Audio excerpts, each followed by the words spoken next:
আমি বলছি দিদি, আপনি ছোট গরম জল কোন কাউন্টিং এ গরম জল পিন ফুটিয়েছে বিধানসভা ভোটে, কত কিছু করেছে সিপিএম এর ওসব জিনিস উনি দেখেননি, জানমাননি।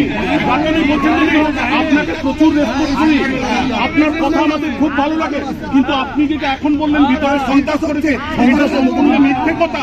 না ম্যাডাম, আপনার কর্মীদের এনে একজনকে হাত জোর করে ক্ষমা চাইবে। দীপশিতা দিকে ভালো লাগে আপনাদের? দীপশিতা দিদি অ্যাজ এ ম্যান হিসেবে, অ্যাজ এ ওম্যান হিসেবে ওনাকে আমি নট পলিটিক্যাল গ্রাউন্ডে ওনার লেখাপড়াকে, ওনার শিক্ষাকে সম্মান করি, ওনার কথাবার্তাকে, কিন্তু ওই কথাবার্তা এখন ওনাকে ভুল বুঝিয়ে নামানো হয়েছে। ওনার যে ট্যালেন্ট আছে, উনি তো পিএইচডি করবেন, দেশের জন্য কিছু নিয়ে আসবেন, ওনাকে অন্তত সিপিএম এর রাস্তা থেকে ফিরিয়ে যাওয়া উচিত। তৃণমূল কংগ্রেস কি করবে? সিপিএম এর পথে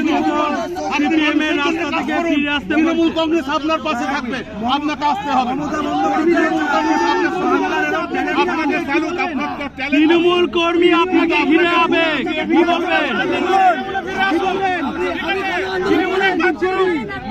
মানুষের কাজ করুন। আপনাকে বাংলা এরকম ট্যালেন্ট আরো আপনাকে